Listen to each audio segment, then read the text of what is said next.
വിജയ്, നമ്മുടെ രാജ്യത്തെ വിവാഹപ്രായം ഞാൻ മനസ്സിലാക്കിയെടുത്തോളം പെൺകുട്ടികൾക്ക് 18 വയസ്സും പുരുഷന്മാർക്ക് 21 വയസ്സും എന്നുള്ളതാണ്.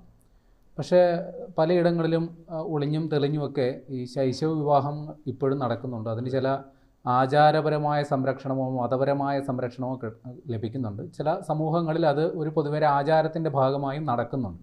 അപ്പോൾ ഇതിനെയൊക്കെ നിയമപരമായി ചോദ്യം ചെയ്താൽ നിലവിലെ നിയമം അനുസരിച്ച് ഈ 18ഉം 21ഉം എന്നുള്ളത് അങ്ങനെയാണ് നമ്മൾ പൊതുവെ ധരിച്ചു വച്ചിരിക്കുന്നത്. പക്ഷേ കോടതികൾക്ക് പോലും ഇക്കാര്യത്തിൽ ചില പരിമിതികൾ ഉണ്ട് എന്നുള്ള നിലയ്ക്കാണ് കാര്യങ്ങൾ വരുന്നത്. എന്താണ് സംഗതി? ഇപ്പോൾ ഈ അടുത്ത് പഞ്ചാബിൽ നടന്നൊരു കേസുമായിട്ടാണ് ഇപ്പോൾ വീണ്ടും ഏക സിവിൽ കോഡ് ചർച്ചയിൽ വരുന്നത്. അതായത് ഈ പഞ്ചാബിൽ ഒരു 16 വയസ്സുള്ള കൗമാരി, 15 കഴിഞ്ഞ് 16 പ്രവേശിച്ച ഒരു കൗമാരിക്കാരിയായിട്ടുള്ള മുസ്ലിം പെൺകുട്ടി 10ാം ക്ലാസ്സിൽ എന്തോആണ് പഠിക്കുന്നത്.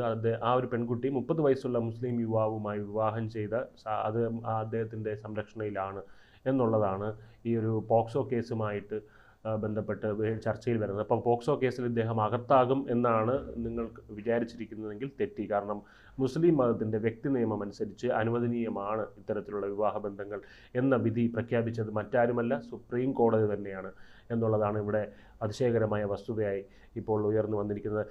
15 വയസ്സുകാരിയായ മുസ്ലിം പെൺകുട്ടിക്ക് പ്രായപൂർത്തിയായിട്ടുണ്ടെങ്കിൽ, സമ്മതമുണ്ടെങ്കിൽ വിവാഹം ചെയ്യാമെന്നാണ് സുപ്രീം കോടതി വിധി വന്നിരിക്കുന്നത്. അപ്പോൾ 15 വയസ്സുകാരിയുടെ സമ്മതം എന്നത് ചേട്ടൻ അറിയാമായിരിക്കും, സ്റ്റാച്യുവറി ആയിട്ട് ഒരിക്കലും അതിനെ കണക്കാക്കപ്പെടില്ല. അതായത് ഒരു 15 വയസ്സുകാരിയുടെ സമ്മതപ്രകാരം അവളുമായി ലൈംഗിക ബന്ധത്തിൽ ഏർപ്പെട്ടാൽ, അല്ല കുട്ടിയുമായി ലൈംഗിക ബന്ധത്തിൽ ഏർപ്പെട്ടാൽ അവളുടെ കൺസെൻറ്റ് പോലും നിയമപ്രകാരമായി അതിനെ ഒരു കൺസെൻറ്റായി കണക്കാക്കാൻ പറ്റില്ല എന്നാണ് പറയുന്നത്. അപ്പോൾ സ്റ്റാച്യുവറി റേപ്പായിട്ടാണ് അതിനെ കരുതപ്പെടുന്നത്. അപ്പോൾ അവിടെ അങ്ങനെ ഒരു സാഹചര്യമുള്ളപ്പോൾ വിവാഹത്തിന് 15 വയസ്സുകാരുടെ സമ്മതത്തിന് എന്ത് പ്രസക്തിയാണ് ഉള്ളതെന്നുള്ളതാണ് ഇവിടെ ഏറ്റവും വലിയ ചോദ്യം സുപ്രീം കോടതിയോട് നമുക്ക് ചോദിക്കാനുള്ളത്.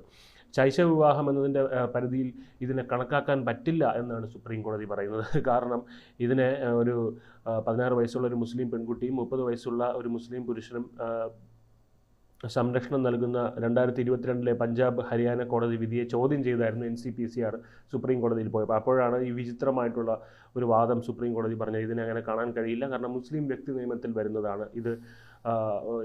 പോക്സോ എന്ന് പറയുന്നത് കുട്ടികളുടെ സംരക്ഷണ നിയമത്തിന് വേണ്ടിയുള്ളതാണ്. അതായത് സംരക്ഷണ നിയമങ്ങളാണ് അതിൽ അടങ്ങിയിട്ടുള്ളത്. അതായത് ഈ കുട്ടികളെ ലൈംഗിക അതിക്രമങ്ങളിൽ നിന്ന് സംരക്ഷിക്കാനും, അത് സ്കൂളുകളിലും മറ്റ് സ്ഥാപനങ്ങളിലും എന്തിനേറെ പറയുന്നു വീട്ടിനുള്ളിൽ തന്നെ ഒരു കുട്ടിയെ ലൈംഗിക അതിക്രമങ്ങളിൽ നിന്ന് സംരക്ഷിക്കാനുള്ളതാണ് പോക്സോ നിയമം. അതൊരിക്കലും ഇവിടെ ബാധകമാകുന്നില്ല എന്നാണ് പറയുന്നത്.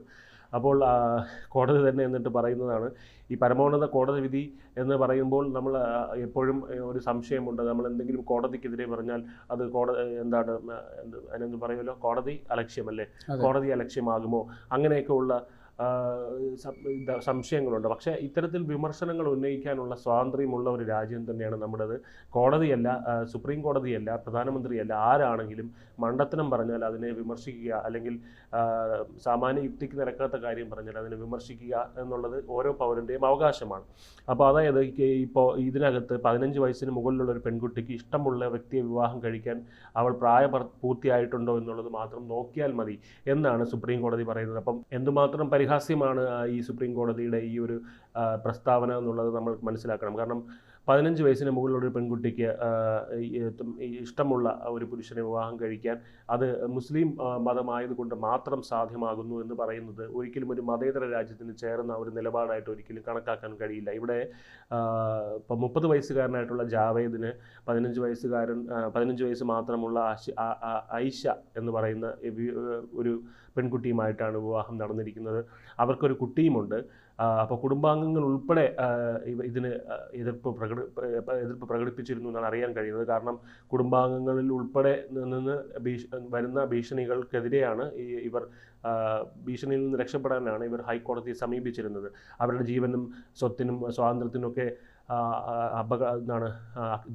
ഭീഷണിയുണ്ട് എന്ന് പറഞ്ഞാണ് ഹൈക്കോടതിയെ അവർ സമീപിച്ചിരുന്നത്. അപ്പോൾ ഹൈക്കോടതി അത് ഇപ്പോൾ അവരുടെ ജീവനും സ്വാതന്ത്ര്യത്തിനും സംരക്ഷണം നൽകണം എന്നുള്ളൊരു വിധിയാണ് പുറപ്പെടുവിച്ചിരുന്നത്. അപ്പോൾ ആ വിധിയെ ചോദ്യം ചെയ്തുകൊണ്ട് NCPCR, അതായത് കുട്ടികളുടെ ഇത്തരത്തിലുള്ള പോക്സോ കേസുകളും മറ്റും നോക്കുന്ന NCPCR ആണ് ഇതിനെ ഹൈക്കോടതി വിധി ചോദ്യം ചെയ്തുകൊണ്ട് ചൊവ്വാഴ്ച സുപ്രീം കോടതിയിലേക്ക് പോരുന്നത്. അപ്പോൾ ഈ NCPCRനെ ചൊവ്വാഴ്ച സുപ്രീം കോടതി നിശിതമായ ഭാഷയിൽ വിമർശിച്ചിരുന്നു.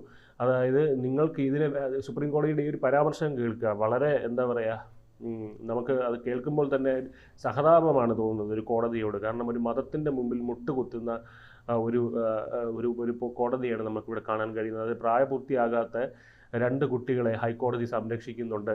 ഈ 2 കുട്ടികൾ ആരാണ്? ഈ പെൺകുട്ടിയും പെൺകുട്ടിയുടെ കുട്ടിയും.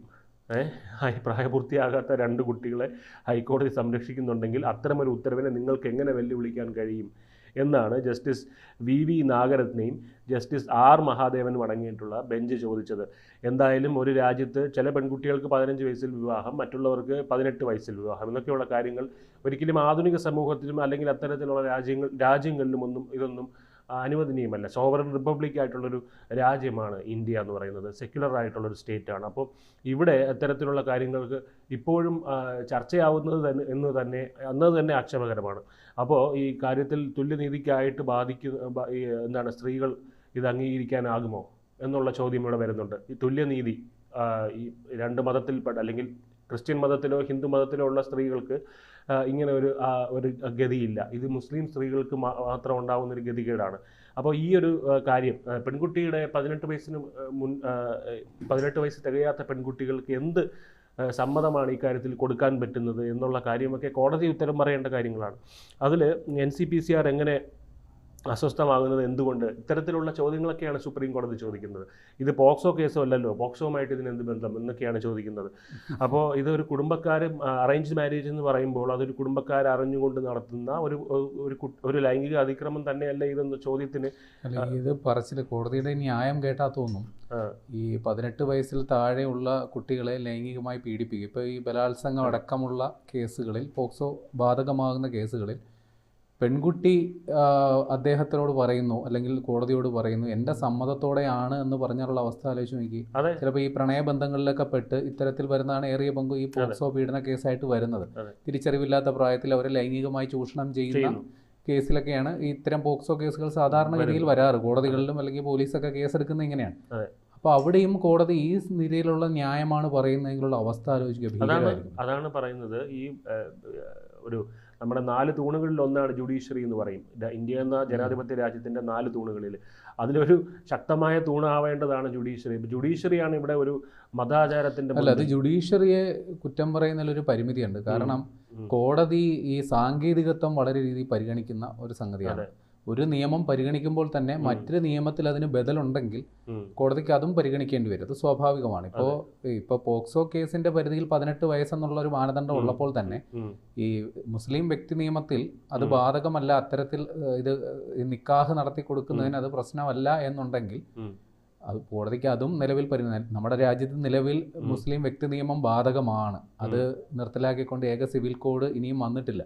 അപ്പൊ ആ ഒരു സാങ്കേതികത്വം സാങ്കേതികത്വം ചോദ്യം ചെയ്തുകൊണ്ട്, അതായത് ഇതിങ്ങനെ കേസ് നടക്കട്ടെ, കുട്ടിയുടെ കസ്റ്റഡിയെ പറ്റിയുള്ള കേസ് നടക്കട്ടെ, പക്ഷെ അതിന്റെ പാരലായിട്ട് തന്നെ ഇതിന് ഈ പറയുന്ന നിയമപരമായ ഇത്തരത്തിലുള്ള സാധുത, അതായത് ഈ പോക്സോയുടെ സാധുത കൂടെ, കാരണം വിവാഹമാണെങ്കിലും പെൺകുട്ടിയുടെ സമ്മതപ്രകാരം എന്ന് ഇദ്ദേഹം പറയുന്നു, പക്ഷെ പെൺകുട്ടിക്ക് സമ്മതം ഉണ്ടോ ഇല്ലയോ എന്നറിയില്ല. അപ്പൊ അത്തരം 15 വയസ്സ് മാത്രമുള്ള കുട്ടി എന്ത് പരിഗണിച്ച സമ്മതം കൊടുക്കും? അതെ, അതാണ് അതിനുള്ള തിരിച്ചറിവ്, അതിനുള്ള ബോധ്യമുണ്ടോ? തിരിച്ചറിവ് ഇല്ല എന്നുള്ളതും, പിന്നെ ഈ പെൺകുട്ടി പറഞ്ഞ സമ്മതം നൽകിയിട്ടുണ്ടോ എന്നതും വ്യക്തമല്ല, ഈ ഇദ്ദേഹം പറയുന്നതാണ്.